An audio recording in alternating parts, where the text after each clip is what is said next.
Another one of several Payless Cashway hats sold. Nice looking trucker hat. Looks almost new. There's a little bit of a smudge on top though.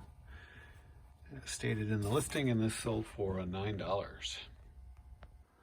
This is an Artist Pocade box or plein air easel for painting. I got this at an auction for a minimum bid. It's pretty cool. It's got fully adjustable legs and storage for paints and brushes and stuff. Going to be fun to kind of pack. And this sold for $90. This is the owner's manual for a Sansui speaker SP2000. I got this at an estate sale, just on a shelf. There weren't any speakers for sale there.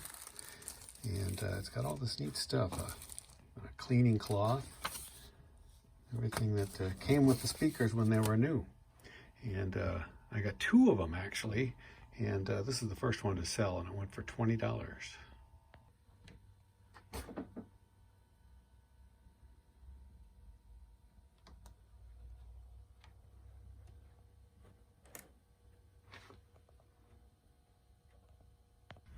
This is the Nintendo Cube, GameCube, actually it's called, that I found in my storage that I had bought quite a while ago.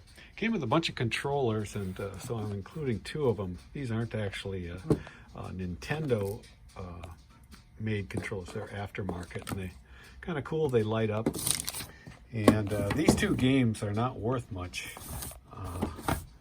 in the gaming world. Cars and Pac-Man, but the system is nice, it works fine, and I did have to buy a power supply and video cable set, which was about $10, so pretty reasonable. And so this system and games sold for $125. This is a cool little AM radio made by Zenith. Kind of a pedestal stand. It's very similar to a TV series that Zenith put out called the Avanti, and I think this would look pretty cool on top of that TV. This didn't require much, just a little bit of cleaning and some deoxit on the volume control and in the tuner, and it works just great. And this is another one that I made a video of. And it sold pretty quickly, within a week, for $35. This is a little remote control truck, Ford monster truck. This is Zip Zaps. And it's kind of cool. Put 4 batteries in the controller, and then this sits on top and charges the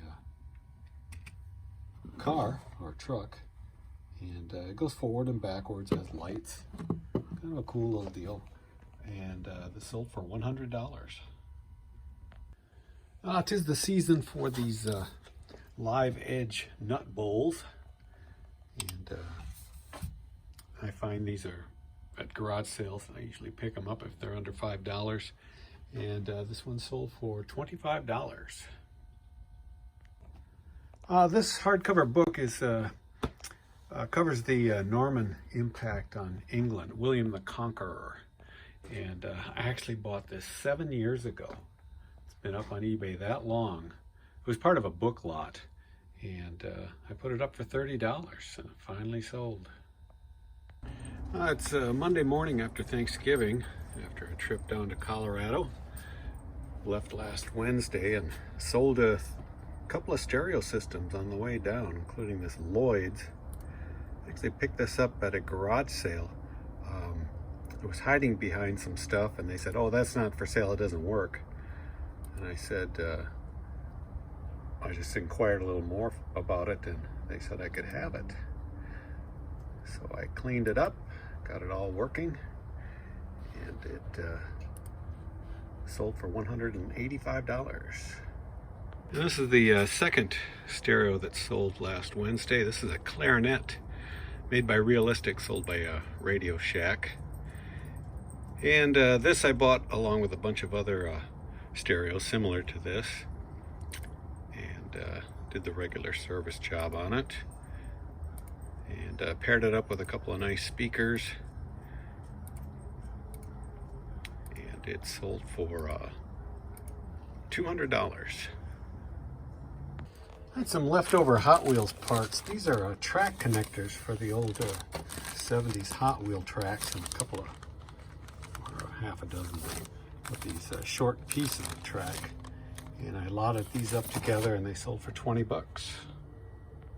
A couple of pieces off the Dyson vacuum that I parted out sold. This little connector pipe sold for $8 to someone, and someone else bought the hose for $20. Another key off the Hammond organ that I parted out a few years ago. Been selling parts along with the keys. The black keys don't seem to go very fast. I've only sold a couple. I guess they're not as susceptible to breakage. But this sold for $3. Another live edge nut bowl, wooden nut bowl. This one's got plenty of tools and crackers in it. And this one's been up for quite some time. And I took $20 for this one. Another one of these 8x8 glass blocks sold. Pittsburgh Corning, a wavy pattern. And I sold one of these a few months ago. This is out of a box lot that I got at an auction for a minimum bid. But I sold one earlier, and when he got it, he wanted to return it because he thought it was open on one side. I don't know why he would think that, but so I approved the return, knowing it was going to be on his dime, and he never returned it, so that sale went through, and now this one sold for $18. Another pair of these blank 8-tracks sold, 20 bucks for a 2-pack, and yeah, 8-tracks are still an interesting hobby that people have, collecting the players and recorders, and it's kind of fun for me to relive the high school days of the 70s when I had 8-tracks. Again, a 2-pack, 90 minutes each, blank, 20 bucks. These are the tools for the Dyson vacuum that I parted out. A set of 3 tools, sold for $18.